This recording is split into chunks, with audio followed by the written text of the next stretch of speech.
হে হয়েছে? মোর চিত্ত পুণ্য তীর্থে জাগরে ধীরে, আজি ভারতের মহামানবের সাগর তীরে।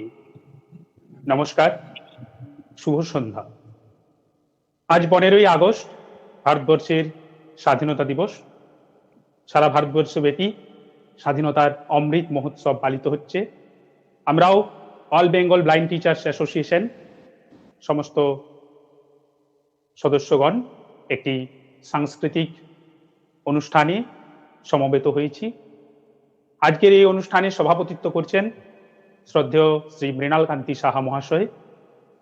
অনুষ্ঠানের শুরুতেই আন্তর্জালিক মঞ্চে উদ্বোধনী সঙ্গীত পরিবেশনার জন্য ডেকে নেব শ্রীমতী অর্পণা মজুমদার মহাশয়কে।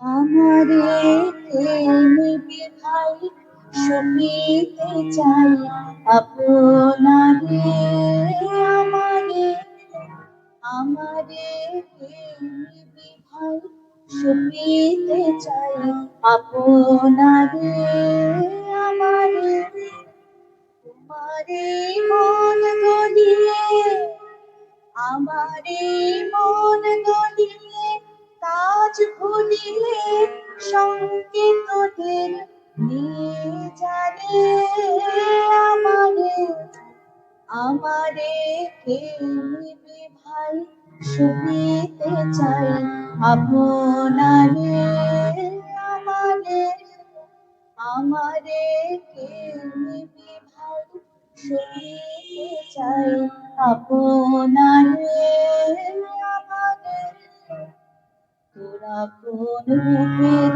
হাতে চলেছিস ভবের বাটে, তোরা কোন রূপের হাতে চলেছিস ভবের বাটে, পিছিয়ে আছি আমি আপন ভাবে, তোদের ওই হাসি খুশি, তোদের ওই হাসি খুশি দিবানিশি দেখে মন কেমন করে, আমারে আমারে কে নিবি ভাই শুনিতে চাই আপনারে, আমারে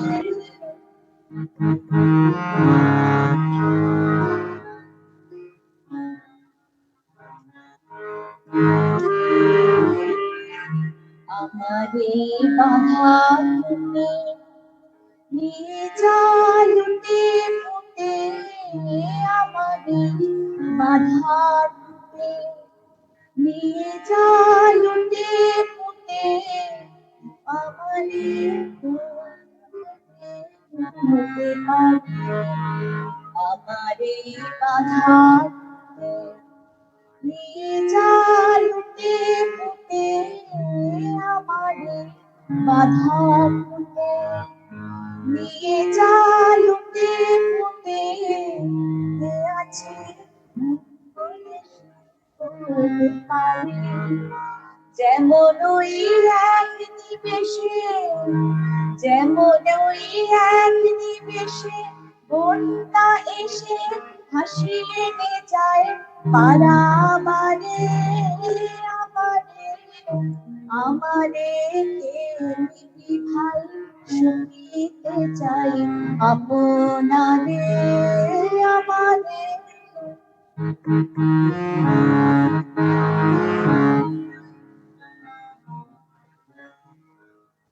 এত যে নানা গোনা কি আছে জানা শোনা, এত যে নানা গোনা কি আছে জানা শোনা, কি আছে নাম ধরে মনে ডাকতে পারে, যদি সে পারে দেশে, যদি সে পারে দেশে দাঁড়ায় দেশে, চিনতে পারি দেখে তারে, আমারে আমারে কে নিবি ভাই শুনিতে চাই আপনারে, আমারে আমারে কে নিবি ভাই শুনিতে চাই আপনাদের আমাদের।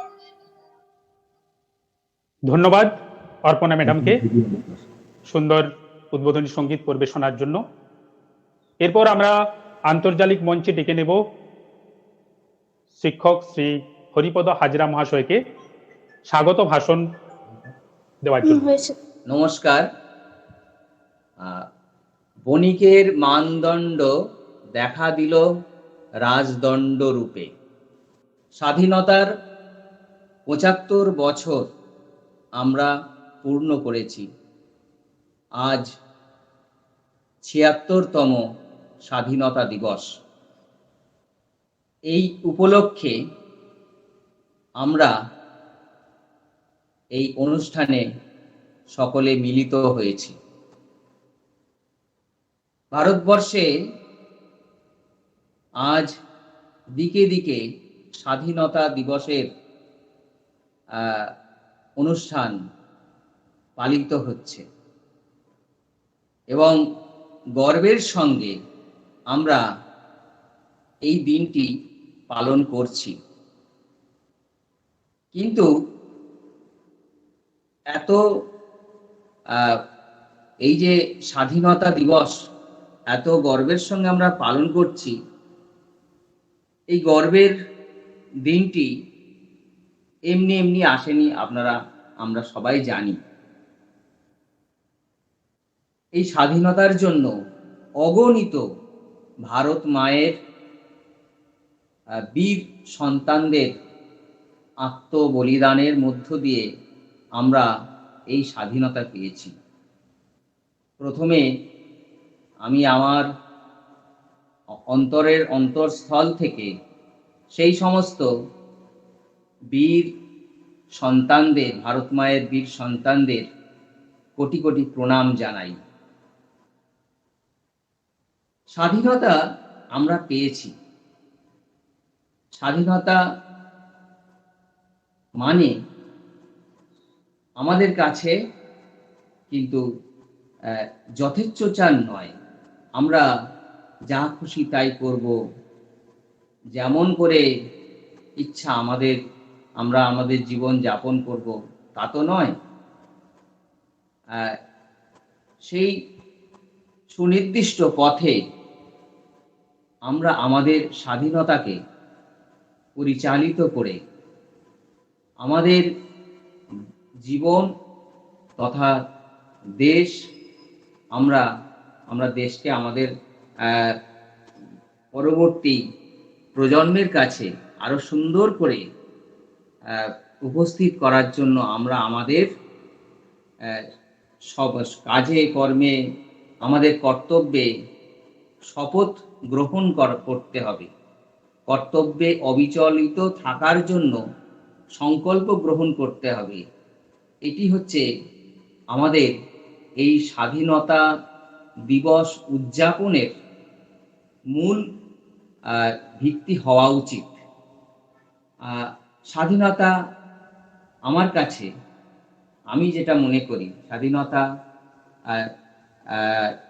মানে আমাদের প্রত্যেকের ন্যায়, নিষ্ঠা, সততা এবং একটা শৃঙ্খলা পরায়ণ পাশে বদ্ধ হয়ে আমরা আমাদের কর্তব্যে যদি অবিচলিত থাকি, তাহলে আমরা এই একটু একটু করে আমাদের সত্যিকারের ভারত গড়তে আমরা সমর্থ হব। তো সেই উপলক্ষে আমরা আজকে মিলিত হয়েছি। আমরা আমাদের পূর্বপুরুষদের, যাদের রক্তক্ষয়ী বিপ্লবের মধ্য দিয়ে স্বাধীনতা পেয়েছি, আমরা তাদের স্মরণ করব, তাদের ঋণ স্বীকার করব। আমরা তার জন্য আমরা এখানে মিলিত হয়েছি। আর এই সভায় আজকে আমরা যাকে সভাপতি রূপে পেয়েছি, তিনি আমাদের অত্যন্ত প্রিয়, অত্যন্ত কাছের মানুষ, সংগ্রামী ব্যক্তিত্ব এবং বিশিষ্ট শিক্ষক শ্রী মৃণালকান্তি সাহা মহাশয়কে আমার পক্ষ থেকে এবং আমাদের অল বেঙ্গল ব্লাইন্ড টিচার্স অ্যাসোসিয়েশনের পক্ষ থেকে তাকে আমি স্বাগত জানাই আমাদের এই অনুষ্ঠানে উপস্থিত হওয়ার জন্য এবং তিনি তার অমূল্য সময় আমাদেরকে দেওয়ার জন্য। আর উপস্থিত আছেন যে সমস্ত কলাকুশলী শিক্ষক শিক্ষিকারা যারা এখানে নানা ধরনের অনুষ্ঠানের মধ্য দিয়ে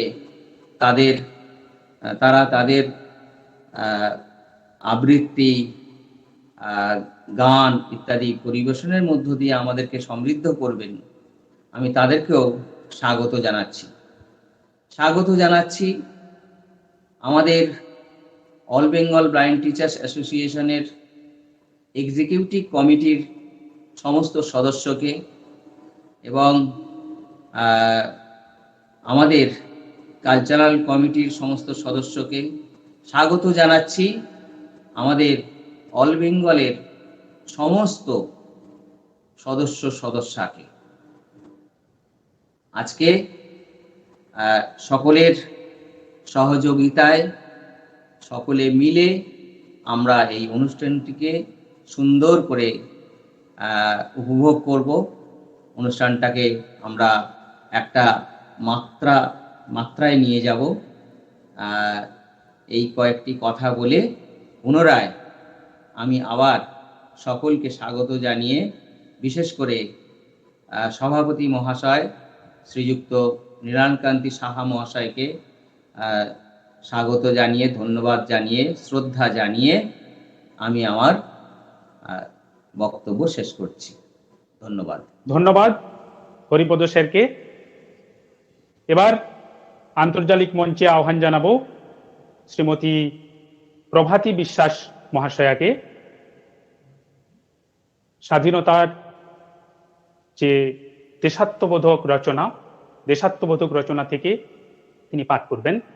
মঞ্চে আহ্বান জানাচ্ছি প্রভাতী বিশ্বাস মহাশয়াকে। নমস্কার।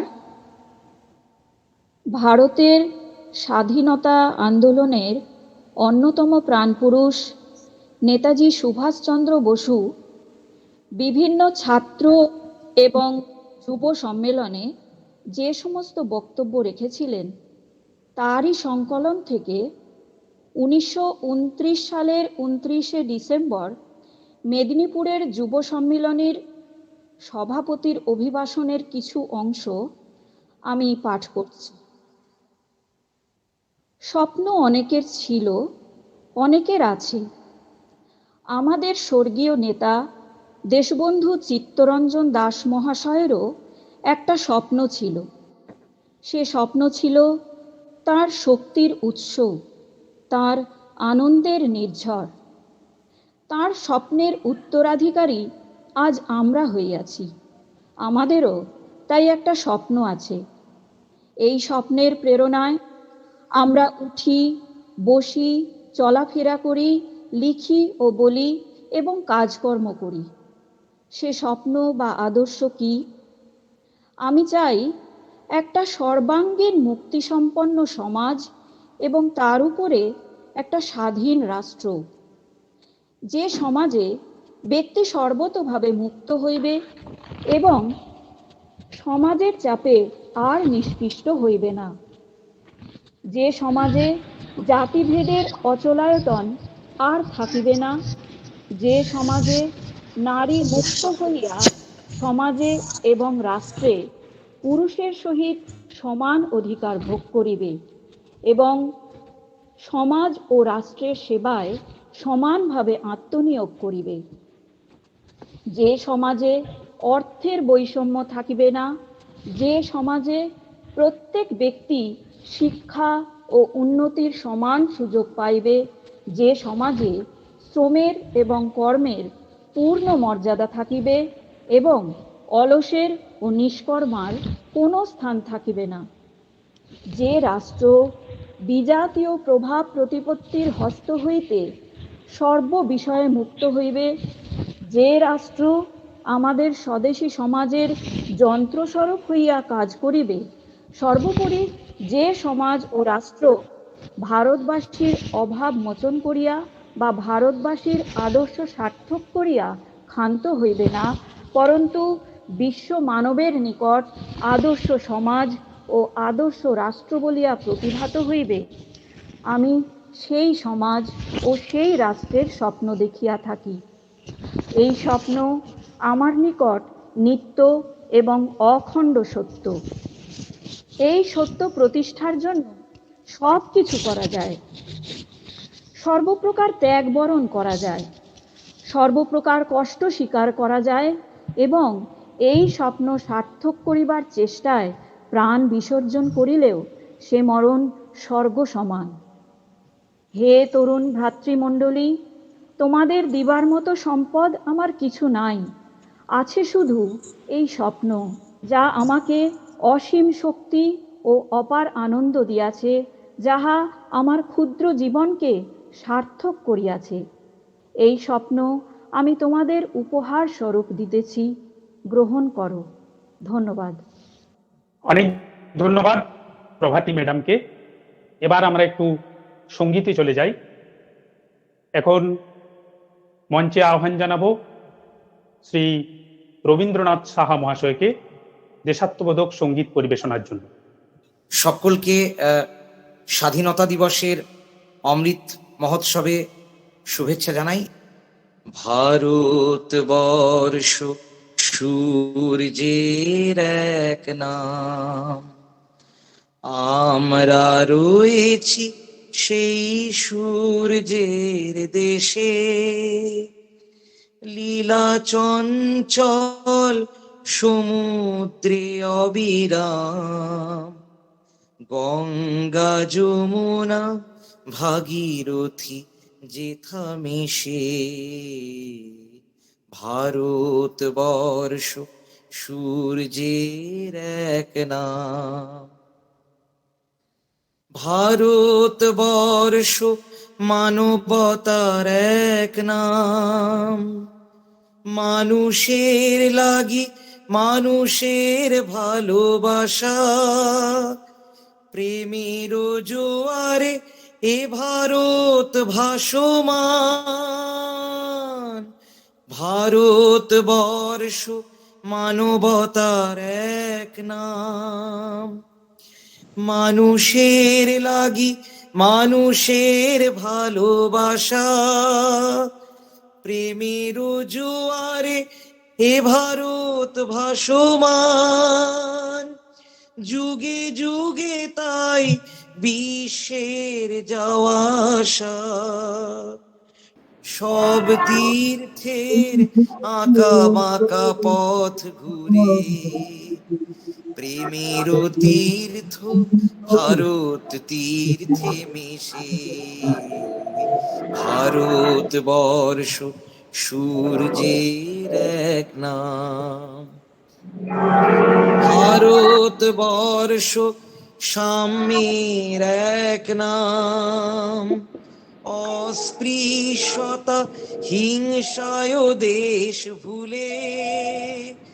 কণ্ঠে সবার একতার জয়গান। ভারতবর্ষ সাম্যের এক নাম, অস্পৃশ্যতা হিংসায় দেশ ভুলে। কণ্ঠে সবার একতার জয়গান। ভেদাভেদ ভুলে বক্ষে নিয়েছি তুলে।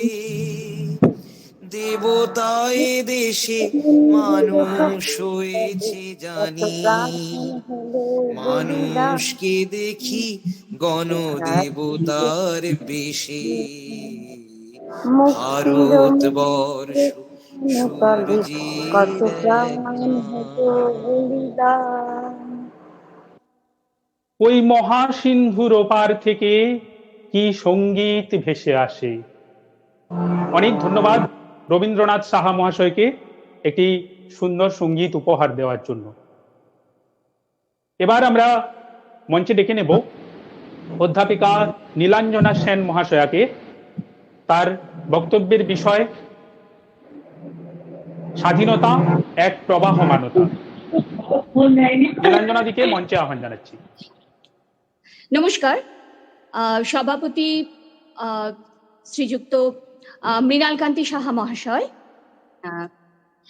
এবং উপস্থিত শ্রোতৃবৃন্দ, আজকে আমরা এই আন্তর্জালিক মঞ্চে মিলিত হয়েছি একটি বিশেষ উদ্দেশ্যে। আমাদের স্বাধীনতা দিবস 1947 সালের 15ই অগস্ট তার 76তম যে বার্ষিকী তাতে পদার্পণ করলো, অর্থাৎ 75 বছর পূর্তি। এই যে আমরা যে কারণে আজকে উপস্থিত হয়েছি, সেই জন্য অল বেঙ্গল ব্লাইন্ড টিচার্স অ্যাসোসিয়েশনের সাংস্কৃতিক বিভাগকে আমি ধন্যবাদ জানাচ্ছি আমাকে কিছু বলার সুযোগ দেওয়ার জন্য। বিষয়টি হচ্ছে যে আমার বক্তব্যের একটি শিরোনাম চাওয়া হয়েছিল এবং সেই শিরোনামটি আমি বলেছিলাম স্বাধীনতা এক প্রবাহমানতা। এবার এই বিষয়টির ব্যাপ্তি এত বেশি এবং এটি এত বহু চর্চিত যে সবটুকু আমার নির্ধারিত এই সবটুকু তো আমার পক্ষে জানাও সম্ভব না, প্লাস সময় সংক্ষেপেরও একটা ব্যাপার আছে। 10 মিনিটের মধ্যে আমি যেটুকু আমার জায়গা থেকে বলতে পারি সেটুকু হয়তো একটু এলোমেলো করে হবে। আমি তথ্যের প্রাচুর্য বা তত্ত্বের গাম্ভীর্য কোনোটাই আশা করি উপস্থাপন করব না। আমি আমার অভিজ্ঞতা খানিকটা ভাগ করে নেব। আমার এখানে অবশ্যই ব্যক্তি অভিজ্ঞতা নয়, সামাজিক সত্তা আমার যে অভিজ্ঞতা। প্রথম বিষয় যেটা একটা খুব ইন্টারেস্টিং জায়গা, যে আজকে সমগ্র দেশ জুড়ে পালিত হচ্ছে স্বাধীনতার 76তম যে বার্ষিকী সেটি। এবার ব্যাপারটা হচ্ছে যে স্বাধীনতা কি ওই 15ই অগস্ট 1947 সালে একটি ল্যান্ডমার্ক বা একটি ল্যান্ডফলের মতো, মানে ওখানে এসেছিল তারপর থেকে আমরা এগিয়ে যাচ্ছি স্বাধীন ভারতবর্ষে? এই একটা প্রশ্ন কিন্তু বোধহয় আসে।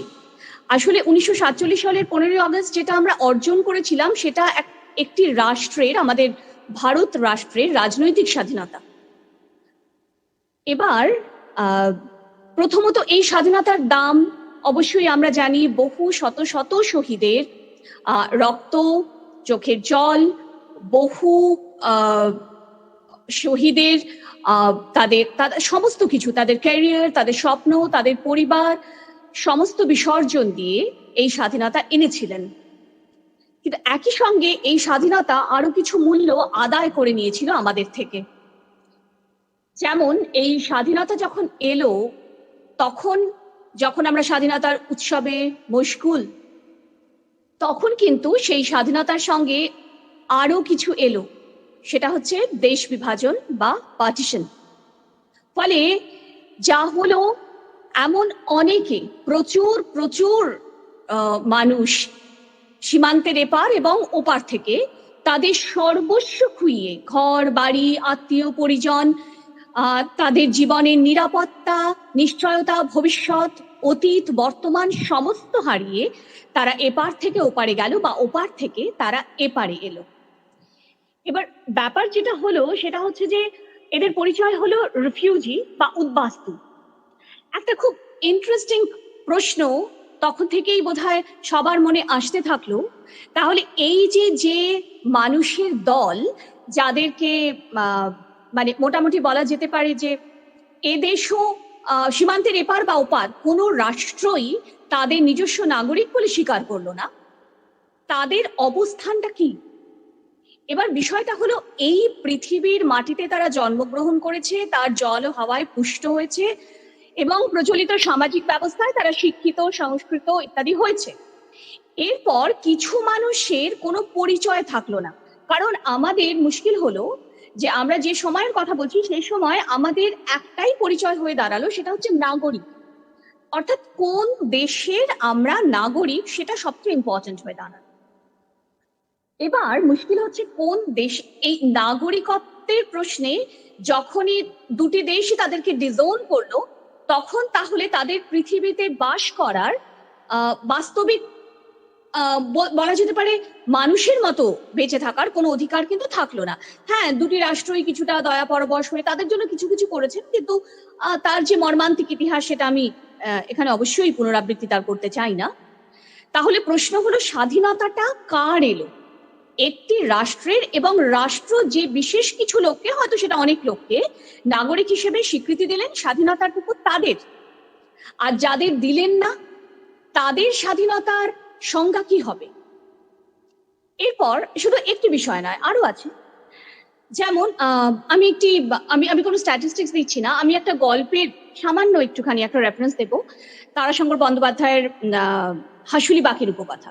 সেখানে কাহারদের জীবনযাপন বর্ণনা করতে গিয়ে এক জায়গায় তারাশঙ্কর বন্দ্যোপাধ্যায় একথাও বলেছিলেন যে কাহাররা কিন্তু সাহেবদের যখন রাজত্ব ছিল, যদিও এই গল্প শেষ হয়ে যায়, গল্পের পটভূমিকা স্বাধীনতা পূর্ব ভারতবর্ষ, তবু বলছি তাদের যখন নীলকুঠি ছিল তখন কাহারদের জীবনে স্বর্ণযুগ ছিল। তারপরে যখন সাহেবদের পরিবর্তে আমাদের দেশীয় জমিদাররা, দেশীয় বাবুরা রাদার, যারা অনেকটাই ক্যাপিটালিজমের প্রোডাক্ট, তারা যখন ক্ষমতায় এলেন তখন কিন্তু তাদের দুর্দশা অনেক বেশি বাড়লো, ইত্যাদি ইত্যাদি এই বর্ণনাগুলো রয়েছে, আমি ডিটেলস যাচ্ছি না। এবার এই যে একটা ন্যারেটিভ, যে ন্যারেটিভটা স্পষ্টতই কিন্তু মানে এই ন্যারেটিভটা এটা জানিয়ে দিচ্ছে যে ভারতবর্ষের স্বাধীনতার ব্যাপারে তাদের কোনো মাথা ব্যথা নেই। তারা কিন্তু সেই রাজত্বটায়, তারা যতদূর অব্দি ইতিহাস, অবশ্যই সেটা মৌখিক একটি ইতিহাস, ওরাল রেন্ডিশন, মনে করতে পারে সাহেবদের সময়টাই কিন্তু ছিল স্বর্ণযুগ। এবার বলতেই পারেন যে তারা একটা হেজিমানির শিকার ছিলেন, কারণ তাদের ধারণা ছিল যে সাহেবরা, বাবুরা এরা বড় মানুষ এবং এদেরই আসল ক্ষমতা, তাদের সবসময় তাদের পায়ের তলায় থাকতে হবে, এই ধরনের একটা বিশ্বাস ছিল। খুব সত্যি। কিন্তু এতৎ সত্ত্বেও তাহলে এইরকম এই গল্পের কাহারদের মতো এমন অনেকগুলি শ্রেণী, আমরা যদি ক্লাস বলি, কাস্ট বলি, এমন অনেকগুলি কমিউনিটি কিন্তু আছে যাদের কাছে স্বাধীনতার সে অর্থে কোনো অর্থ দাঁড়ালো না। তো এটা একটা বিষয়। আমরা যদি নারী স্বাধীনতার কথাও বলি, তো এটা মানে ফেমিনিজমের প্রচারের জায়গা নয়, তবু বলছি যে এই অর্জনটাও কিন্তু মানে আমাদের যে সমস্ত ধরুন ন্যাশনাল মুভমেন্ট, জাতীয় আন্দোলন যেগুলো, সেগুলো ন্যারেটিভের ভেতরেই কিন্তু একটা পেট্রিয়ার্কাল বায়াস অধিকাংশ সময় ছিল। কারণ দেশকে কল্পনা করা হচ্ছে মা, কখনো সীতা, কখনো মা, যিনি যিনি প্রজননে সক্ষম, কিন্তু আসলে তিনি কিন্তু খানিকটা প্যাসিভ, কারণ তিনি একাধারে প্রকৃতি, একটি আইডিয়াল বা আইডল, মানে খুব বাস্তব রিয়াল একজন মহিলা বা তিনি নন। এবার তার মুক্তির জন্য সংগ্রাম করছে কারা? হিরোজ, তার মানে তার হিরোইক সন্স। হ্যাঁ, পুত্র ভিন্ন মাতৃদৈন্য কে করে মোচন? সত্যি তো, পুত্ররাই একমাত্র মাতৃদৈন্য মোচন করবেন। এবার যে ব্যাপারটা দাঁড়ালো, তাহলে কি হলো? কমরেডের মতো হাতে হাত ধরে কিন্তু পুরুষ এবং নারী একই সঙ্গে দেশকে স্বাধীন করব, এটা আইডিওলজিতে এলো না, বাস্তবে কিন্তু এসেছে। বাস্তবে বহু বহু নারীর বহু বলিদান রয়েছে, কিন্তু কোথাও একটা স্পষ্ট করে না হলেও এটা ধরে নেওয়া হলো যে যিনি আইডিয়াল, যিনি অবজেক্ট অফ অ্যাডোরেশন, যিনি আমাদের পূজ্যপাদ মা বা সীতা, যাই বলি, সীতার সীতার ইমেজটাও ভীষণ পপুলার ছিল, তাকে আমরা উদ্ধার করব। ফলে এই যে ডেইফিকেশন বা দেবতা বানিয়ে দেওয়া, এটা কিন্তু মানে এক্সপ্লয়টেশনকে দমন করবার বা শোষণ করবার, বা সবচেয়ে বড় কথা ডমিনেট করবার, অধীনস্থ করে রাখার যে প্রথা, তারই সেই কয়েনেরই উল্টো দিক। ফলে খুব স্বাভাবিকভাবেই যা হওয়ার কথা ছিল বোধহয় তাই হলো। সেটা হচ্ছে যে যদিও ভারতবর্ষ স্বাধীন হলো, কিন্তু তার সুফল পেতে মেয়েদের কিন্তু অনেকগুলো বছর কেটে গেল, এবং এখনো সেটা চলছে। মানে এখনো আমি রিসেন্টলি একটা জিনিস কিনতে গিয়েছিলাম, আমি সেখানে পারচেজে ওখানে একটা ডেলিভারি নোটে যেখানে আমি লিখতে হলো, সেখানে আমার পরিচয় লিখতে হয়েছিল। ওখানে কিন্তু ওয়াইফ অফ এটার একটা অপশন ছিল, সান অফ ছিল, অনেক কিছু ছিল, কিন্তু ডটার অফ ছিল না। তো অতএব ধরেই নেওয়া হলো যে ডটাররা, মানে মেয়েরা, এই কাজটা সাধারণ, সরি ওয়াইফও ছিল না, হ্যাঁ, এটা করতে পারে না। মানে এটা মানে অজস্র সহস্র উদাহরণের মধ্যে একটা, বা এটা খুব রিসেন্ট ঘটনা বলে আমার চট করে মনে হলো। কিন্তু হ্যাঁ, তাই বলে আমি একথা কখনোই বলবো না যে আজকে 100 বছর আগের যে অবস্থা এখনো সেই একই অবস্থা চলছে, কখনোই নয়, অবশ্যই সেটার পরিবর্তন হচ্ছে।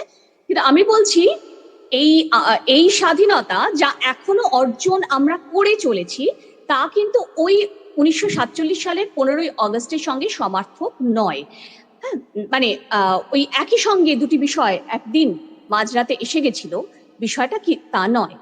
আমি যদি অবশ্যই হ্যাঁ, আমি প্রতিবন্ধীদের বিষয়টা আপাতত উল্লেখ করছি না, কারণ আমার পরেই সুবক্তা, ওনার বিষয়টি এই। তো এবার যেটা আমার বারবার মনে হচ্ছে, অবশ্যই আমি ইয়ে আজাদি ঝুটা হ্যাঁ এই ধরনের কোনো স্লোগানের দিকে যাচ্ছি না, কিন্তু যেটা আমার বক্তব্য সেটা হচ্ছে যে স্বাধীনতা সেক্ষেত্রে আমরা কখনোই বলতে পারি না যে একটি দিনে আমরা অর্জন করে ফেলেছি, বা আমাদের জন্য কেউ স্বাধীনতা এনে দিয়ে গেছেন, মানে তারা প্রাণ দিয়েছেন স্বাধীনতার জন্য, কিন্তু স্বাধীনতা ওই একদিনে আমরা পাইনি। স্বাধীনতা একটি প্রবাহমান একটা মানে একটি প্রবাহমান ঘটনা, একটি ঘটনা নয়, এটি জলস্রোতের মতো।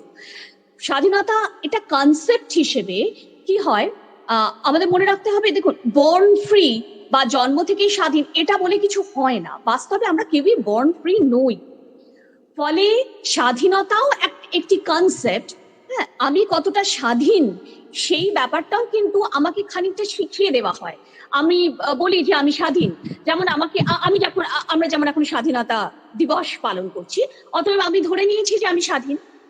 কিন্তু এই স্বাধীনতার কনসেপ্টটাকেও কিন্তু পুনর্মূল্যায়ন করবার এবং বারবার মূল্যায়ন করবার প্রয়োজন আছে।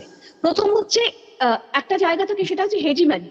যখন আমি ধরেই নিই যে আমি যা পেয়েছি, আমি এর থেকে বেশি স্বাধীনতা কি হতে পারে, স্বাধীনতা মানে তো এই, অতএব সেখানে কিন্তু আমার দরজাটা বন্ধ হয়ে গেল।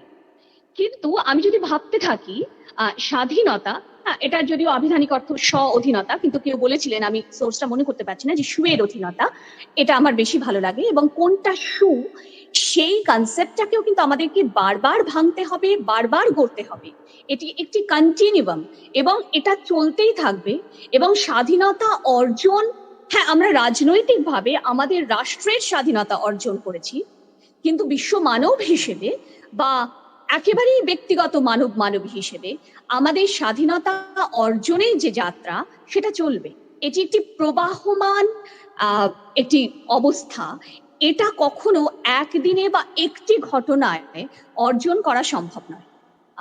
এটা ছিল মোটামুটি আমার সময় শেষ, আপাতত এখানেই শেষ করছি। সকলকে ধন্যবাদ দিয়ে আমার এই বক্তব্য ধৈর্য ধরে শুনবার জন্য ধন্যবাদ। অনেক ধন্যবাদ নীলাঞ্জনা ম্যাডামকে। সত্যিই তো স্বাধীনতা আমরা কতটুকুই পেয়েছি, রাষ্ট্রীয় স্বাধীনতা হয়তো আমরা পেয়েছি, মানবিক স্বাধীনতা কতটাই বা পেয়েছি। নবীন মন্ত্রে দানিতে দীক্ষা, আসিতেছে ফাল্গুনি, জাগরে জোয়ান ঘুমায় না, ভুয়ো শান্তির বাণী শুনি। আমরা চাঁদা তুলে মারব সব কীট, কবি ছাড়া আমাদের জয় বৃথা। কে গাইবে জয়গান, বসন্তের কোকিল কেশে কেশে রক্ত তুলবে, সে কিসের বসন্ত। এখন কবিতা আবৃত্তি করতে আসছেন অধ্যাপক শ্রী বিপ্লব ঘোষ মহাশয়। বিপ্লব দাকে আহ্বান জানাচ্ছি। উপস্থিত সকলকে স্বাধীনতা দিবসের ৭৫তম বর্ষপূর্তি উপলক্ষে অভিনন্দন জানাচ্ছি। প্রথমেই বলি যে আবৃত্তি বিষয়টা একসময় প্রচন্ড চর্চায় ছিলাম, কিন্তু এখন বিভিন্ন কারণে অনেকদিন চর্চা নেই, কিন্তু তবু অনুষ্ঠানে যোগ দেওয়ার লোভ সামলাতে পারিনি, তাই মেনে নিয়েছি আবৃত্তি করব। যেন যদি কিছু ভুল হয় তাহলে সবাই একটু মার্জনা করে নেবেন। আমার কবিতার নাম হুই যে দেখি, লেখক স্বরাজ বসু। দোষ লিবেন লাই বাবু সকল, আমি মানুষটা মুরুক্ষু, লিবাস আমার ই শহরে লয় আজ্ঞে, ই শহর থেকে ট্রেন চিপে বাস চিপে, তাও বাদে আর খানিক পাও গাড়িতে হন হনাই, আমাদিকে সেই গাঁওটায় যেতে হয় আগে। আমাদিকে সেই গাঁওটা কুয়াতি বিটি ছাওয়ার আতুর ঘরটার পরা এক কোণে পুরে আছে বলে সে গায়ের সকল মনুষ্যই আমার পরা মূর্খ লয় আজ্ঞে। দুষ লিবেন লাই বাবু সকল। আমাদিকে সেই গহীন গাঁও থেকে এই শহর কলকাতায় হাট বাজারে তাক দাগি আসিলাই আজ্ঞে। এসেছিলাম টুকছেন দেখে শিখে জেনে লিতে। এই শহর কলকাতার সিন সিনারি, আলোর ঝালর, চিড়িয়াখানা, মনুমেন্ট, জাদুঘর এইসব দেখতে লয় আজ্ঞে। এসেছিলেন কলকাতার বাবু দিকে দেখতে। অগ বাবু মশাই, প্রশ্ন একটা ছিল বটে মনের মধ্যে। আচ্ছা বলেন দেখি, কোথাকে গেল সেই ছেলেটা? বোস বাবুদের ঘরের ছেলে সুভাষ বলতো সকলে। হাজার মানুষের ভিড়ের মধ্যে যে নাকি দেবদারু গাছটার পরা মাথার ঝাক্কর দিয়ে উঠেছিল, যে কিনা সদা সভ্যদা সহজ সরল মানুষদের জন্য ভাবতো, যে কিনা সাদা চামড়ার সাহেব গুলার মুখের উপর তুঘরি বাজায় বলেছিল, যা যা ভাগ, তোরা তোদের দেশে যা না কিনে, ওদের দেশে তোদের খবরদারি ওরা মানবে লাই। আপরে কি সাহস! তো কোথাকে গেল সেই ছেলেটা? আরে ছিলতেই কলকাতাতেই, আপনাদের ঘরের কাছকে ইলগিন রোড নাকি বলছে সড়কটা। লয় লয়, মুখ ঘুরাই নেবেন না বাবু সকল, ভুলে যান কোথাকে গেল সেই ছেলেটা। ইলগিন রোড না বলছে কি সড়কটা? আরে এখন তো দেশটা স্বাধীন হয়ে গেছে বলে শুনছি, সবাই মিলে মজা মারছেন, আর সেই ছেলেটাকে খুঁজছেন নাই? উহাকে পাইলে একবার জিগাইতাম, কি কোন কারবারটা হয়েছে বল দেখি বাপ সুভাষ। সবাই মিলে একসাথ হয়ে এই দুষ্টাকে সাজায় গুছায় সুন্দর করছে লাই কেনে? বড় বড় কাম পুরে রয়েছে, ইহারা সব ছোট ছোট কথা নিয়ে বিবাদ বসাইছে কেন? দেখছেন নাকি? আরে এই কলকাতার বাবু সকল, কোথাকে গেল সেই ছেলেটা, সেই কথাটা বলে যান। জবাব তো দিলে নয়, কিন্তু এখন উহাকে বড় দরকার হয়েছে বটে। চারিদিকে মারামারি, হানাহানি, কাটাকাটি। ই বলছে ইটো আমার, ও বলছে ওটো আমার। গোটা দেশটা নিয়ে যেন ঢেলাপুত্রি খেলা খেলাচ্ছেন বাবু গুলান। কে কে বলল মরে গেছে? লয় লয়, মরে নাই। বড় মানুষ মরতে পারে কখনো? এ জন্মায়, ফিরে ফিরতি জন্মায়, নতুন মায়ের গর্ভে নতুন হয়ে জন্মায়। আমি খুঁজবো উহাকে, কিন্তু চারিদিকে বড় আন্ধার লাগে হে। এই আন্ধারে কেমন করে খুঁজবো বলেন দেখি উহাকে? বোস বাবুদের ঘরের ছেলে সুভাষচন্দ্র বোস, বোস বাবুদের ঘরের ছেলে শ্রী সুভাষচন্দ্র বোস, বোস বাবুদের ঘরের ছেলে সুভাষচন্দ্র বোস। ধন্যবাদ। কালের যাত্রার ধ্বনি শুনিতে কি পাও, তারি রথ নিত্যই উধাও। But at my back I always hear time's winged chariot hurrying near. অনেক ধন্যবাদ বিপ্লব স্যারকে একটি অসাধারণ কবিতা উপহার দেওয়ার জন্য। এবার আমরা আহ্বান জানাবো শিক্ষক শ্রী অনির্বাণ মুখার্জি মহাশয়কে। তার বক্তব্যের বিষয় স্বাধীন ভারতের সংবিধান এবং প্রতিবন্ধকতা। নমস্কার। ৭৫তম স্বাধীনতা দিবসের ৭৬তম স্বাধীনতা দিবসে সন্ধ্যায় সকলকে নমস্কার জানাই, অভিনন্দন জানাই। আপনারা অত্যন্ত গুরুত্বপূর্ণ একটা বিষয়ের উপরে আমাকে বলার সুযোগ দিয়েছেন। প্রথমেই আমি যে কথাটা দিয়ে শুরু করব সেটা হচ্ছে যে ১৯৪৭ সালের ১৫ই আগস্ট যে স্বাধীনতা আমরা পেয়েছিলাম, আমার পূর্ববর্তী বক্তা বলেছেন যে সেটা হচ্ছে রাজনৈতিক স্বাধীনতা। এখন রাজনৈতিক স্বাধীনতা আমরা যখন পেলাম ১৯৪৭ সালের ১৫ই আগস্ট, সেটা একটা নির্দিষ্ট বিষয়, সেই স্বাধীনতারও একটা তাত্ত্বিক ভিত্তি আছে, যে কথাটাকে একটুখানি ছুঁয়ে না গেলে তার সেই স্বাধীনতার সাপেক্ষে প্রতিবন্ধকতাযুক্ত ব্যক্তিদের যে অবস্থান সেটাকে আমরা সঠিকভাবে ধরতে পারবো না। ফলে রাজনৈতিক স্বাধীনতার যে বিষয়, সেটার মানে হচ্ছে এই যে কিছু মানুষ তারা নিজেরা একত্রিত হবেন, সেইভাবে একত্রিত হয়ে তারা ঠিক করবেন শাসন বা শাসন ব্যবস্থা কারা পরিচালনা করবেন, আইন, সেই শাসন ব্যবস্থা পরিচালনার ক্ষেত্রে আইন কি হবে, ইত্যাদি ইত্যাদি। এখন এই যে আমরা এরকম একটা স্বাধীনতার মধ্যে এলাম, এই যে একটা স্বাধীনতার বাস্তবতা আমরা পেলাম, যেটা 1947 সালের 15 আগস্ট, তার যে তাত্ত্বিক ভিত্তি সেটা মূলত রচনা করেছিলেন জন লকের যে বই আছে ট্রিটিজ অফ সিটি গভর্নমেন্ট, সেইখান থেকে 1687 সালে, আমরা সেখান থেকেই বলতে পারি। এবং তারপরে যে দুটো বা তিনটে সংবিধান যেগুলোকে আমরা মোটামুটি আমাদের দেশও ফলো করেছে, একটা ফ্রেঞ্চ কনস্টিটিউশন যেটা 1791 সালে, তার আগে আমেরিকার যে সংবিধান ইত্যাদি, সেই যে সংবিধানগুলো যেখানে জন লকের ধারণা মূর্ত হয়ে এসেছিল, সেইখানে কিন্তু স্বাধীনতা সবার জন্য ছিল না, সমস্ত মানুষের রাজনৈতিক প্রক্রিয়ার মধ্যে অংশগ্রহণ করার কথা ছিল না। সেখানে কাদের ছিল, সেইটার মধ্যে থেকেই আমরা বুঝবো যে এই যে বিরোধাভাস গুলোর কথা আমার আগের বক্তা বলেছেন, সেগুলোর সঙ্গে স্বাধীনতার যে কনসেপ্ট, তার যে একটা বিষয়। লক যেটা বলছেন, বা আমেরিকারও যে প্রথম স্বাধীনতা যে সংবিধান আমেরিকা, সেখানে বলা হচ্ছে যে তারা অংশগ্রহণ করতে পারবেন যারা পুরুষ, নারীদের কোনো অংশগ্রহণের সুযোগ নেই। সেই সমস্ত পুরুষ অংশগ্রহণ করতে পারবেন যারা সম্পদশালী, এবং সেই সমস্ত পুরুষ অংশগ্রহণ করতে পারবেন যারা শারীরিক এবং মানসিকভাবে সুস্থ। সুতরাং এই যে রাজনৈতিক স্বাধীনতার ধারণা, এই যে সকলের অংশগ্রহণের ধারণা, এই সকলের অংশগ্রহণের যে সকল, তার মধ্যে কিন্তু শারীরিক বা মানসিকভাবে যারা অসুস্থ, তথাকথিত যারা প্রতিবন্ধকতাযুক্ত, তাদের কিন্তু কোনো অংশগ্রহণ নেই। এবং শিল্প বিপ্লব, আমাদের যে পরাধীনতা, তার একটা অন্যতম গুরুত্বপূর্ণ জায়গা, শিল্প বিপ্লবের যে অর্থনৈতিক ভিত্তিভূমি, তার উপরেই আমাদের স্বাধীনতা, আমাদের পরাধীনতা রচিত হয়েছিল। তার মধ্যে থেকে একটা জিনিস, প্রতিবন্ধকতাযুক্ত ব্যক্তিদেরকে সরিয়ে রাখতে হবে সমাজ থেকে, যে কারণে প্রতিবন্ধকতাযুক্ত ব্যক্তিদের জন্য স্পেশাল ইনস্টিটিউশন, প্রতিবন্ধকতাযুক্ত ব্যক্তিদের জন্য বিশেষ বিদ্যালয়, প্রতিবন্ধকতাযুক্ত ব্যক্তিদের জন্য একেবারে আলাদা করে শেল্টার হোম, এই যে কনসেপ্টগুলো, এই কনসেপ্টগুলো ছড়িয়ে পড়েছিল। আসলে প্রতিবন্ধকতাযুক্ত ব্যক্তিদের সরিয়ে রাখতে হবে এবং উপনিবেশ তৈরি করা, পরাধীন করার যে আদর্শগত ভিত্তি, সেটার মধ্যেও একটা ছিল হচ্ছে এই দেশগুলো, তারা হচ্ছে ভারতের মতো দেশ বা আফ্রিকার মতো মহাদেশ, সেই দেশগুলো মূলত তারা হচ্ছে যে জ্ঞানের আলোর বাইরে, তাদের নিজেদের কর্মক্ষমতা নেই।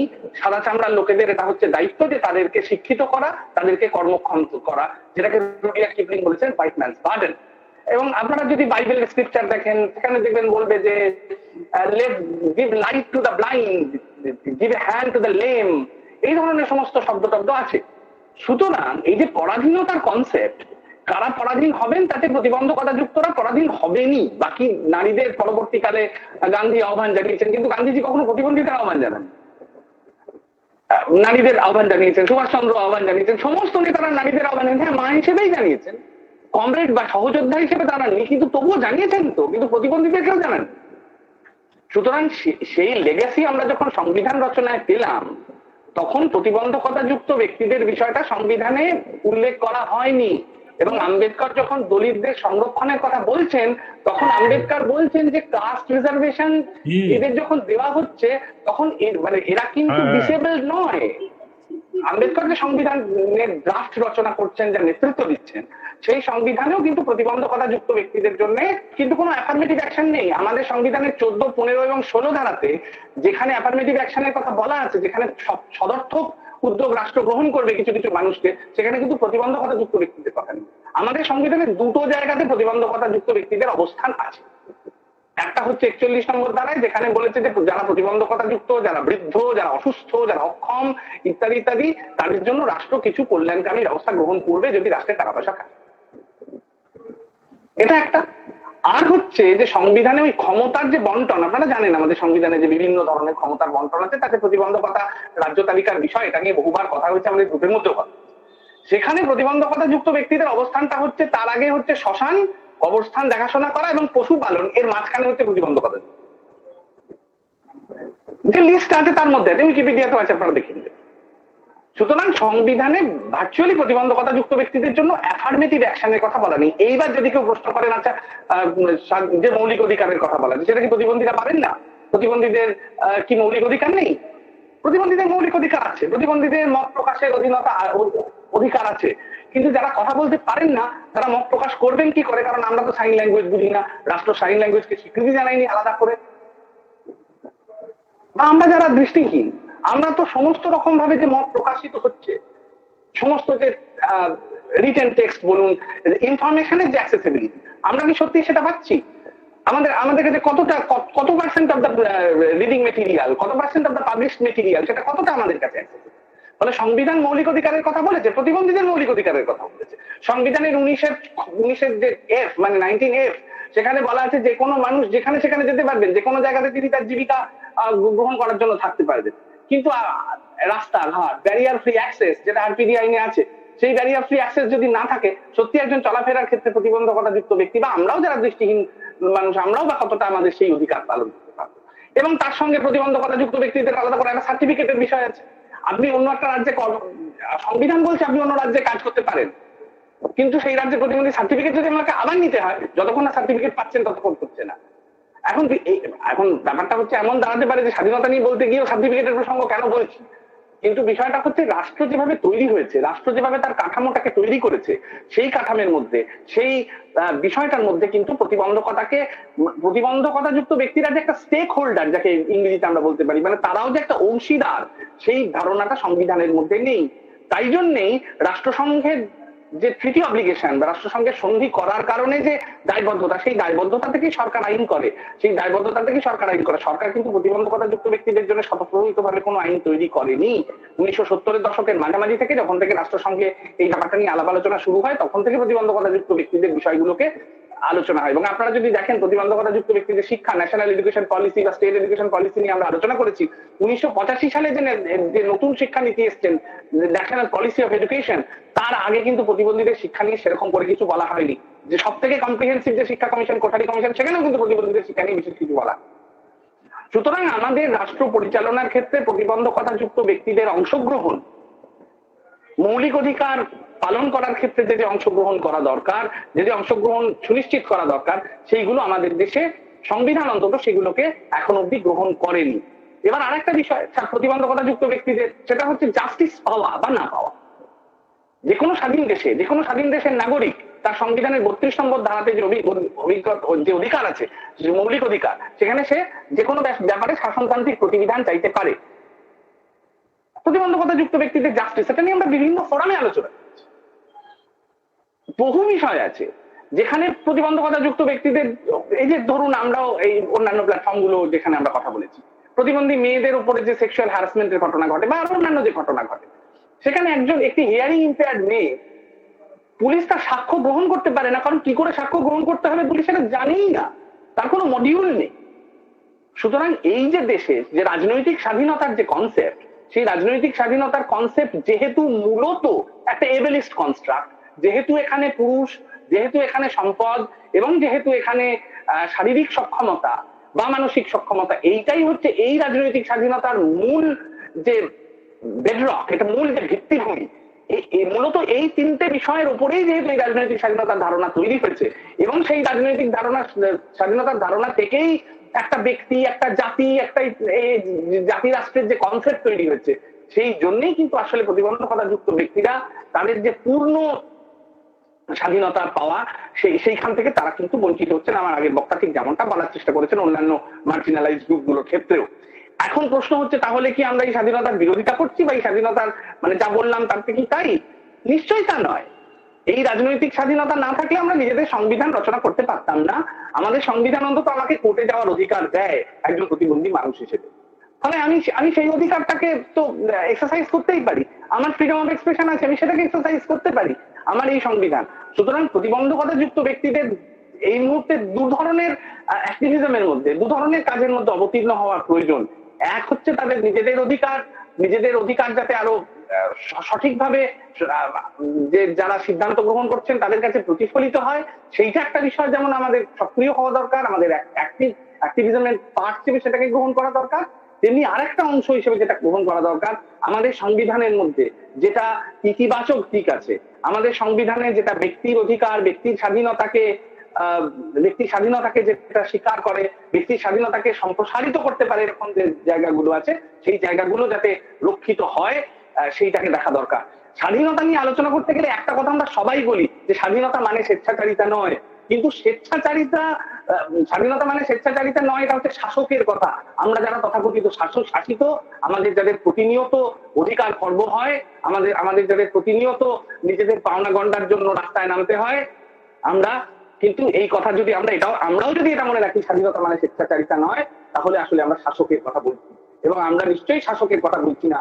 আমরা একটা শাসিতের জন্য, যারা শাসিত তারা যাতে অংশগ্রহণ করতে পারে, ইনক্লুসিভ একটা পলিটিক্যাল ডেমোক্রেসি, তার মধ্যে আমরা যাতে অংশগ্রহণ করতে পারি, সেইটাই হচ্ছে আমাদের আজকের দিনের বিষয় হওয়া উচিত। এবং পরিশেষে সংবিধানের কথা বলতে গেলে যে কথাটা মনে রাখতেই হবে, 1949 সালের 25শে নভেম্বর আম্বেদকর তার যে শেষ বক্তব্য রেখেছিলেন সংবিধান সভাতে, যে বক্তব্যে আম্বেদকর বলছেন যে 1950 সালের 26শে জানুয়ারি থেকে আমরা এমন এক সমাজ ব্যবস্থার মধ্যে প্রবেশ করব যেটা রাজনৈতিকভাবে স্বাধীন, যেখানে রাজনৈতিক গণতন্ত্র প্রতিষ্ঠিত হয়েছে, যেখানে আমরা রাজনৈতিক গণতন্ত্রের একটা ভিত তৈরি করতে পেরেছি, কিন্তু যেটা অন্য কোনো দিক থেকে সামাজিকভাবে দেখতে গেলে, অর্থনৈতিকভাবে দেখতে গেলে একটা বৈষম্যের মাটিতে আমরা রাজনৈতিক স্বাধীনতার ভিত তৈরি করছি। সুতরাং এই যে বৈষম্যের মাটিতে রাজনৈতিক স্বাধীনতার ভিত নির্মাণ করার যে প্রক্রিয়া, সেই প্রক্রিয়া তখনই সফল হবে যখন রাজনৈতিক স্বাধীনতা আরো বেশি সম্প্রসারিত হবে। আমরা যারা প্রতিবন্ধকতা যুক্ত মানুষ, আমাদের কাজ হচ্ছে আজকের তারিখে, বা আমাদের সবসময়েরই কাজ হচ্ছে এইটা, যাতে রাজনৈতিক স্বাধীনতা এবং আমাদের অংশগ্রহণ আরো সম্প্রসারিত হয়, তার পক্ষে আমাদের নিরলসভাবে কাজ করে যাওয়া। আমরা আশা করি সবাই এই কাজের মধ্যে থাকতে পারবো, সবাই ব্রতী হতে পারবো। এই কটা কথা বলে আবারও আজকের এই বিশেষ দিনের শুভেচ্ছা জানিয়ে সবাইকে আমার কথা বলা শেষ করছি। নমস্কার। অনেক অনেক ধন্যবাদ অনির্বাণ স্যারকে তার এই মূল্যবান বক্তব্য পরিবেশন করার জন্য। সত্যিই তো পায়ে পায়ে আমরা স্বাধীনতার 75 বর্ষ পেরিয়ে 76 বর্ষে পদার্পণ করলাম। আমরা আজকের এই স্বাধীন রাষ্ট্রে, স্বাধীন ভারতবর্ষে একজন প্রতিবন্ধকতাযুক্ত মানুষ কি সত্যিই স্বাধীন? সেটা একটা বড় প্রশ্নচিহ্ন অনির্বাণদার কথার মধ্যে উঠে এলো। আমরা অনুষ্ঠানের অনেকটা পথ পেরিয়ে এসেছি, প্রায় শেষের দিকে এসে পৌঁছেছি। এবার আমরা একটু ভিন্ন স্বাদের অনুষ্ঠানে এসে পৌঁছাবো। Now it's time to go to professor Alifia Tundawala for the recitation of a patriotic poem in Hindi. Alifia Tundawala, if you can please do on your microphone. Good evening, everybody, and a very happy Independence Day to all. आज़ादी के इस खास मौके पर मैं आप सबको फैज़ अहमद फैज़ की चुनिंदा नज़मों में से कुछ अशार पढ़ के सुनाना चाहती हूँ। फैज़ अहमद फैज़ का जन्म हिंदुस्तान में हुआ था, लेकिन बंटवारे के बाद वो पाकिस्तान चले गए थे। मैंने इनको इसलिए चुना है क्योंकि मुझे लगता है कि इनकी पोइट्री में कुछ ऐसी बातें हैं जो मैं आप सबसे कहना चाहती हूँ। कुछ ऐसी बातें हैं जो हम सबके लिए है, regardless of frontiers. It has a universal relevance, a universal significance, जिसको हम किसी भी सीमा में कैद नहीं कर सकते. It is beyond space and time.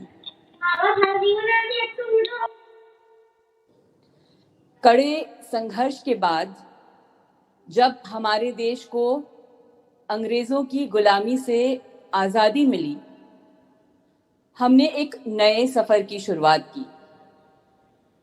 आंखों में ढेर सारे नए सपने थे, दिल में एक नया जोश था, नई उमंग थी, नई उम्मीद थी एक नए भारत के लिए। लेकिन आज़ादी के इस उजाले पर, आज़ादी की इस सहर पर, सहर यानी सुबह, शौकाल, डॉन, आज़ादी की इस सुबह पर दाग लगा पार्टीशन का, पार्टीशन के अंधेरे का, हिंदू मुस्लिम रायट्स का, गांधी जी जैसे युग पुरुष के असैसिनेशन का। और फैज़ ने लिखा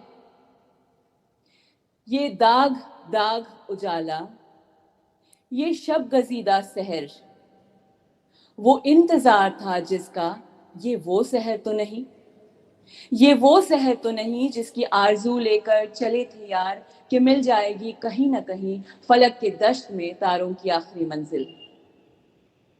कहीं तो मिलेगा शबे सुस्त मौज का साहिल, कहीं तो जाके रुकेगा सफीनाए गमे दिल।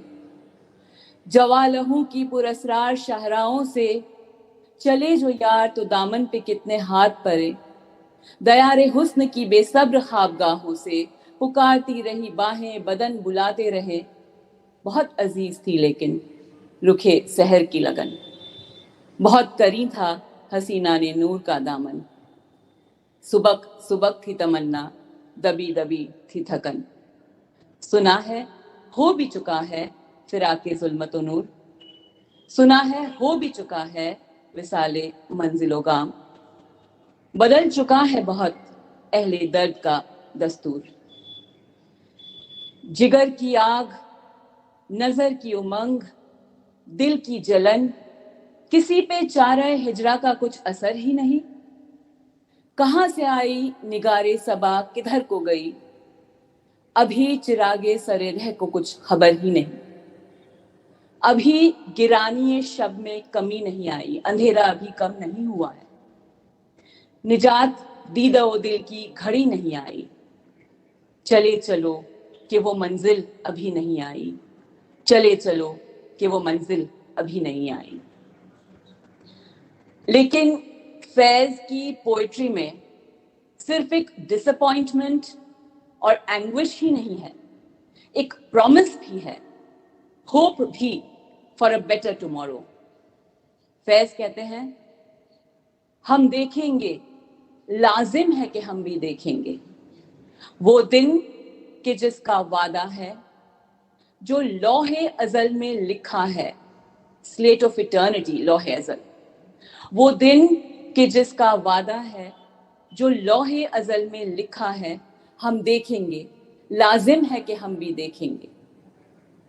जब जुल्मो सितम के कोहे गरा, माउंटेन्स ऑफ ऑपरेशन, जब जुल्मो सितम के कोहे गरा रूई की तरह उड़ जाएंगे, जब महकूमों के पांव तले ये धरती धर धर धड़केगी और अहले हकम के सर ऊपर जब बिजली कड़कड़ करकेगी, जब हमारे रूलर्स को रियलाइज होगा कि वो गलत कर रहे हैं, हम देखेंगे, लाजिम है कि हम भी देखेंगे।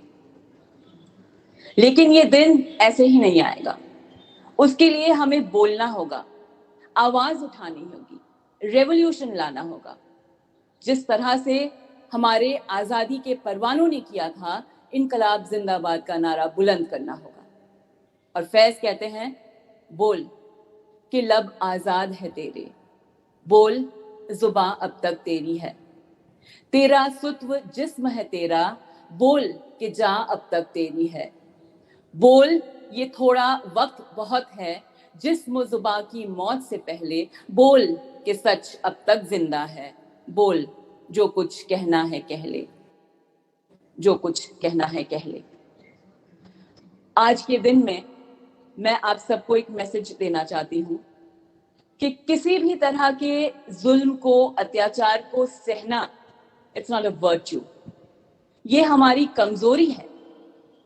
Protest for the right cause is true emancipation, true freedom.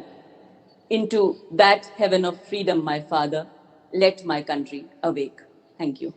Tender is the night, and happily the queen moon is on her throne, clustered around by all her starry fish. But here, there is no light.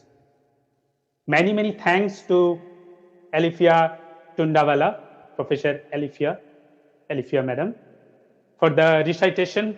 Very excellent recitation and explanation of the poem, which is very relevant today. Thank you once again. এখন আমরা অনুষ্ঠানের প্রায় শেষের দিকে এসে পৌঁছেছি। আজকের সভার মাননীয় সভাপতি শ্রী মৃণাল কান্তি সাহা মহাশয়কে তার বক্তব্য রাখার জন্য অনুরোধ করছি। সম্মানীয় শিক্ষক শিক্ষিকা এবং আন্তর্জালিক মাধ্যমের শ্রোতৃবৃন্দ, আমরা অল বেঙ্গল ব্লাইন্ড টিচার্সের পক্ষ থেকে যে সাংস্কৃতিক বিভাগের আয়োজনে আজকে যে অনুষ্ঠান, এই অনুষ্ঠানের অন্তিম লগ্নে পৌঁছে গেছি। প্রথমেই আমি অল বেঙ্গল ব্লাইন্ড টিচার্সের এক্সিকিউটিভ কমিটি সহ যারা এই অনুষ্ঠানের আয়োজন করেছেন তাদের প্রত্যেককে আন্তরিক কৃতজ্ঞতা জ্ঞাপন করছি আমাকে এরকম একটি অনুষ্ঠানে সভাপতিত্ব করবার সুযোগ দেবার জন্য। আমি এরপরে এই যান্ত্রিক অনভিজ্ঞতার কারণে আমি শুরুতে একটু যোগদান করতে বিলম্ব করেছি, এজন্য আপনাদের সকলের কাছে আমি ক্ষমা প্রার্থী। আমার বলবার তেমন কিছু নেই, কারণ অনেকেই খুব গঠনমূলক আলোচনা করেছেন এবং এই সভাকে সমৃদ্ধ করেছেন। এজন্য আমার বলবার তেমন কিছু নেই। আমি আমার বক্তব্যের সামান্য যেটুকু বলবো তার শুরুতেই আমাদের এই স্বাধীনতা সংগ্রামের আপোষহীন ধারার একজন মহা বিপ্লবী ত্রৈলোক্যনাথ চক্রবর্তীর আক্ষেপ বাণী আমি দিয়ে শুরু করব, যিনি ত্রৈলোক্যনাথ মহারাজ হিসাবেও পরিচিত। তিনি আক্ষেপ বাণী প্রকাশ করেছিলেন, ব্যক্ত করেছেন যে তিনি এই বলে ব্যক্ত করেছেন, তিনি বলেছেন, আমার জীবন সফল হয়নি, কারণ আমরা যে স্বপ্ন নিয়ে,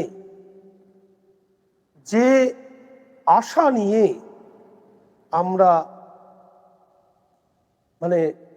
তিনি বলছেন যে আমি আমার জীবন যৌবন সব উৎসর্গ করে এই স্বাধীনতা সংগ্রামে ঝাঁপিয়ে পড়েছিলাম, যে আশা যে স্বপ্ন নিয়ে, তা কিন্তু আমরা সফল করতে পারিনি। আমার জীবন এই জন্য ব্যর্থ হয়ে গেল, আমার এই জন্ম ব্যর্থ হয়ে গেল, তিনি বলছেন। কারণ আমরা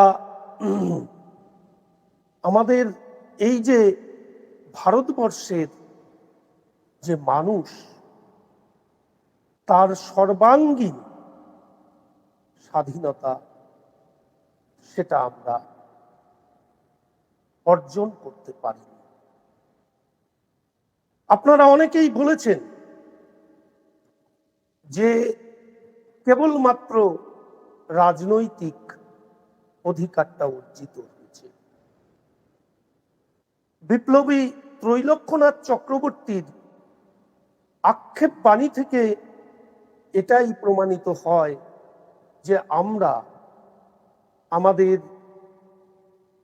জনসাধারণের, আমাদের মানুষের যে সত্যিকারের বাঁচবার অধিকার, মানুষের মতো মানুষ হয়ে দাঁড়াবার অধিকার, সেটা কিন্তু আমরা দিতে পারিনি।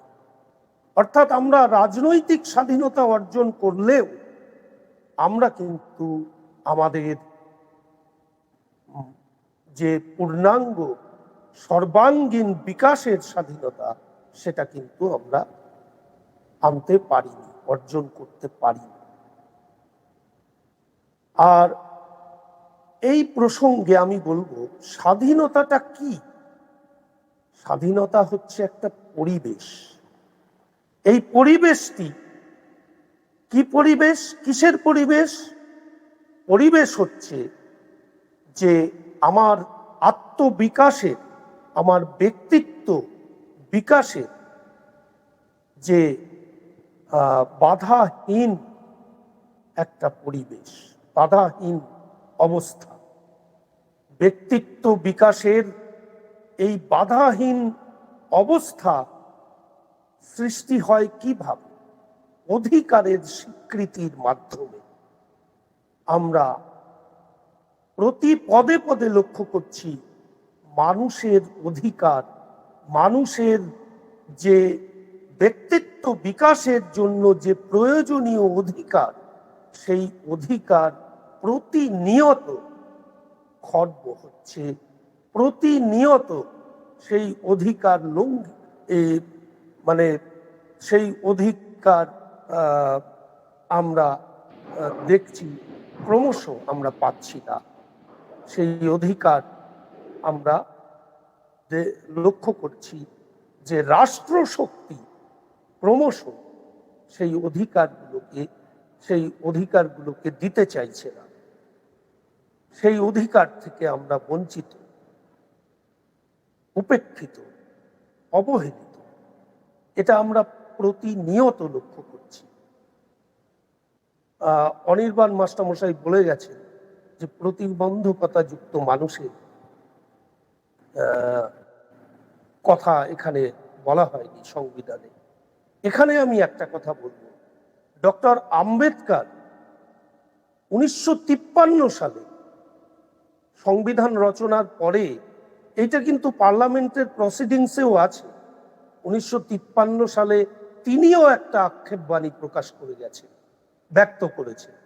তিনি বলেছেন যে এই যে সংবিধান, এই সংবিধান, তাকে সেই পার্লামেন্টে প্রশ্ন করা হয়েছিল, ডক্টর আম্বেদকর আপনি কি বলছেন সংবিধান প্রসঙ্গে?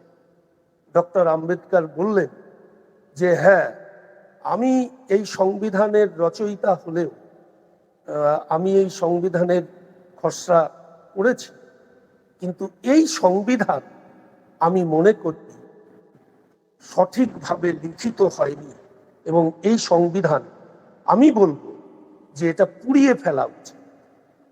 এটা কিন্তু পার্লামেন্টের প্রসিডিংসে আছে ডক্টর আম্বেদকরের এই বক্তব্য। 1953 সালে রাজ্যসভায় তিনি এই বক্তব্য রেখেছিলেন। যাই হোক, আমি বলতে চাইছি যে শুধু ত্রৈলোক্যনাথ চক্রবর্তী নয়, ডক্টর আম্বেদকর নয়, আমরা যে সত্যিকারের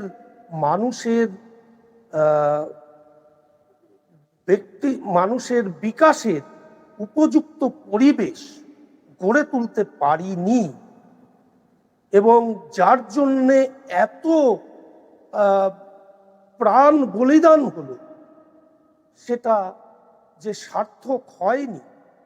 আমরা যে সর্বাঙ্গীন বিকাশের উপযুক্ত পরিবেশ পাইনি, অর্থাৎ সত্যিকারের স্বাধীনতা পাইনি, সেই কথা কিন্তু অনেকেই ব্যক্ত করেছেন।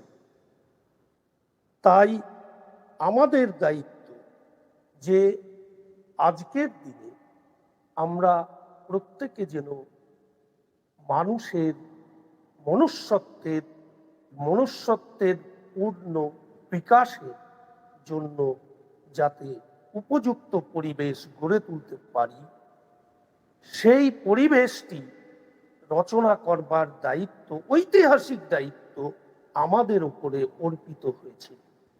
আমি তাই বলবো প্রত্যেককে যে এ বিষয়ে সচেষ্ট হয়ে যথাযথ ভূমিকা পালন করবেন।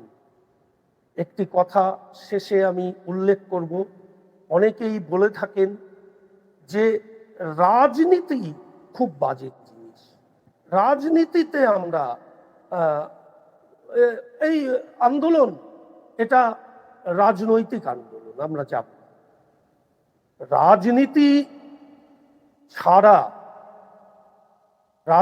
ছাড়া কি করে আপনি পরিবর্তন আনবেন? যে কোনো পরিবর্তন আনতে গেলে, যে কোনো অধিকার প্রতিষ্ঠিত করতে গেলে রাষ্ট্রশক্তির বিরুদ্ধেই আপনাকে সোচ্চার হতে হবে। নেতাজি সুভাষচন্দ্র বসু, গান্ধীজি, এনারা কি তাহলে ভুল করেছিলেন? এনারা উত্তম রাজনীতি চায়, রাজনীতির নামে নোংরামি চাই না, এইটা আপনারা বলতে পারেন। রাজনীতিতে আসতেই হবে।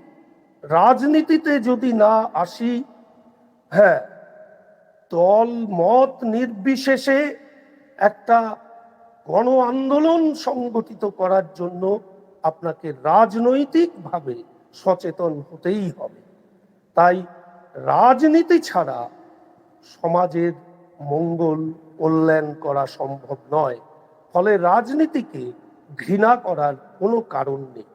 এইটুকু বলে আপনাদের সকলকে আন্তরিক শুভেচ্ছা জানিয়ে এবং এই আহ্বান রেখে যে মানুষের অধিকার, বিশেষত প্রতিবন্ধীদের সর্বাঙ্গীন বিকাশের উপযুক্ত পরিবেশ গড়ে তোলবার ঐতিহাসিক দায়িত্ব পালনের আহ্বান জানিয়ে আমি আমার বক্তব্য শেষ করছি। অনেক ধন্যবাদ আজকের অনুষ্ঠানের সভাপতি মহাশয়কে। এবার আমরা অনুষ্ঠানের একদম অন্তিম লগ্নে এসে পৌঁছেছি। এখন ধন্যবাদ জ্ঞাপনের পালা। ধন্যবাদ জ্ঞাপন করবেন মাননীয় শিক্ষক শ্রী প্রণব সিংহ মহাশয়। প্রণব দাকে আন্তর্জাতিক মঞ্চে আহ্বান জানাচ্ছি। ভারত আমার ভারতবর্ষ, স্বদেশ আমার স্বপ্ন গো, তোমাতে আমরা লোভিয়া জনম, ধন্য হয়েছি ধন্য গো। নমস্কার। আজ সারা দেশব্যাপী ভারতবর্ষের 75তম স্বাধীনতা দিবস, স্বাধীনতা বার্ষিকী পালন করা হচ্ছে। সেই উপলক্ষে আমাদের সংগঠন একটি ক্ষুদ্র অনুষ্ঠানের আয়োজন করেছিল। আমার ওপর দায়িত্ব পড়েছে এই অনুষ্ঠানকে যারা সমৃদ্ধ করেছেন তাদের ধন্যবাদ জ্ঞাপন করার। তাই আমি প্রথমেই ধন্যবাদ জানাবো আমাদের আজকের এই অনুষ্ঠান বা সভার সভাপতি, যিনি আমাদের অনুষ্ঠানের সভাপতির আসন অলঙ্কৃত করেছেন, মাননীয় শিক্ষক শ্রী মৃণাল কান্তি সাহা মহাশয়। এরপর ধন্যবাদ জানাবো আমার দিদি অর্থাৎ ম্যাডাম অর্পণা ম্যাডামকে। তিনি তার সুমধুর সঙ্গীতের মাধ্যমে আজকের এই অনুষ্ঠানের সূচনা করেছেন। এরপর ধন্যবাদ জানাবো পর্যায়ক্রমে হরিপদদা, নীলাঞ্জনাদি এবং অনির্বাণদাকে, যারা তাদের মূল্যবান বক্তব্যের মাধ্যমে আমাদের অনুষ্ঠানকে সমৃদ্ধ করেছেন। এরপর ধন্যবাদ জানাবো প্রভাতীদিকে, প্রভাতী ম্যাডামকে, যিনি তার সুকণ্ঠে দেশাত্মবোধক রচনা থেকে পাঠ করেছেন। এরপর ধন্যবাদ জানাবো রবীন্দ্রনাথ স্যারকে, যিনি তার সুমধুর সঙ্গীতের মাধ্যমে আমাদেরকে মুগ্ধ করেছেন। এরপর ধন্যবাদ জানাবো শ্রদ্ধেয় বিপ্লব স্যার এবং শ্রদ্ধেয়া অ্যালিফিয়া ম্যাডামকে, যারা তাদের সুকণ্ঠে, উদাত্ত কণ্ঠে, আবৃত্তির মাধ্যমে আমাদেরকে সমৃদ্ধ করেছেন।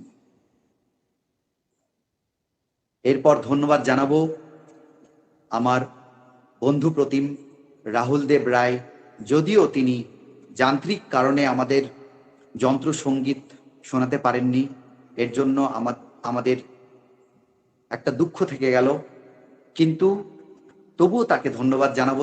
তিনি কয়েকবার প্রয়াস করেছেন আসার জন্য। পরিশেষে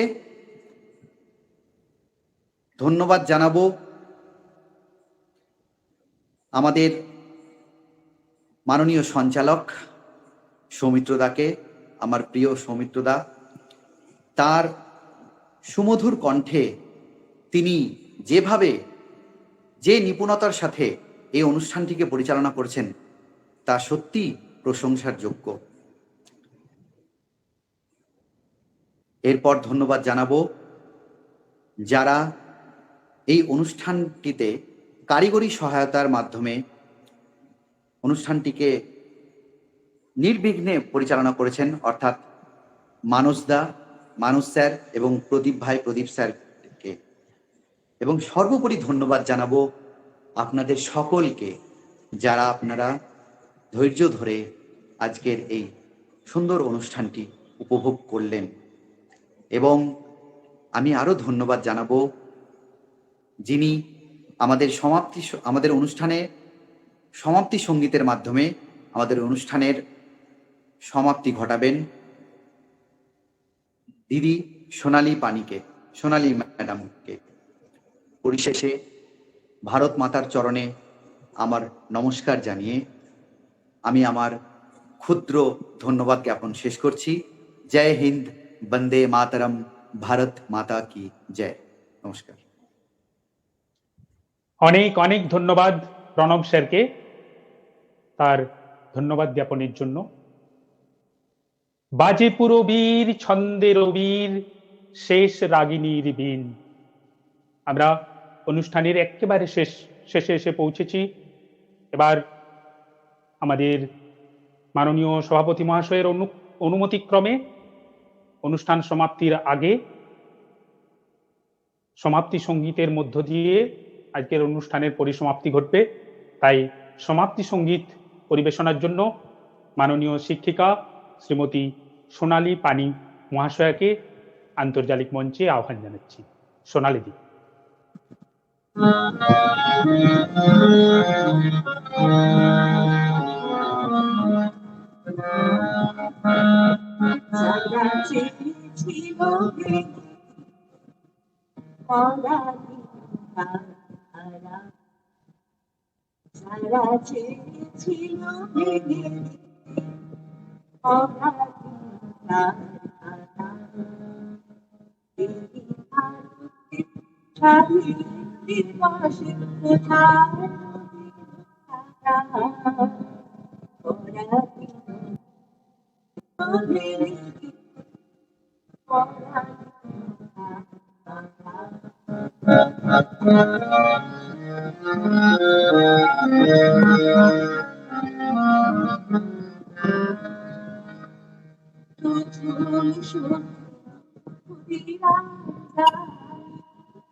যারা চেয়েছিল ওরা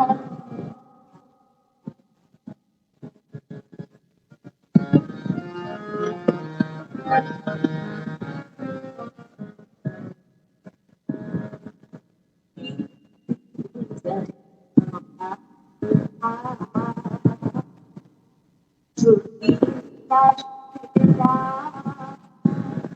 আর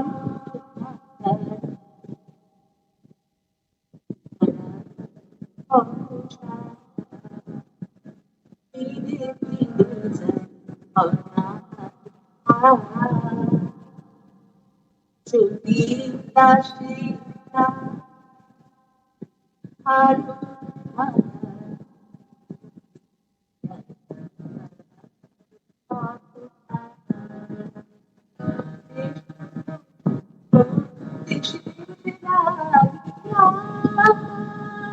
চলে গেছে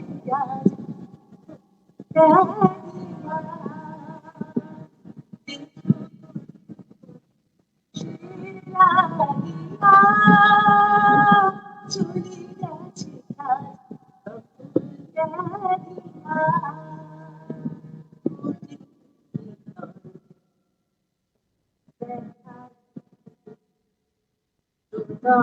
পথে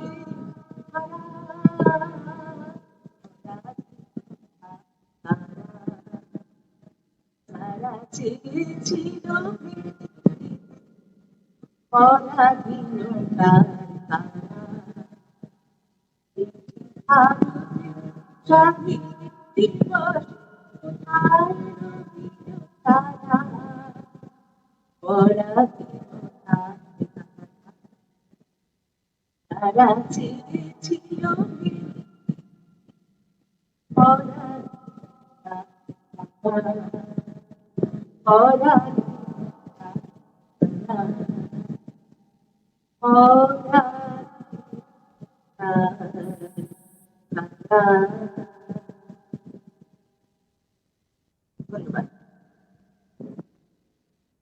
ধন্যবাদ সোনালী ম্যাডামকে।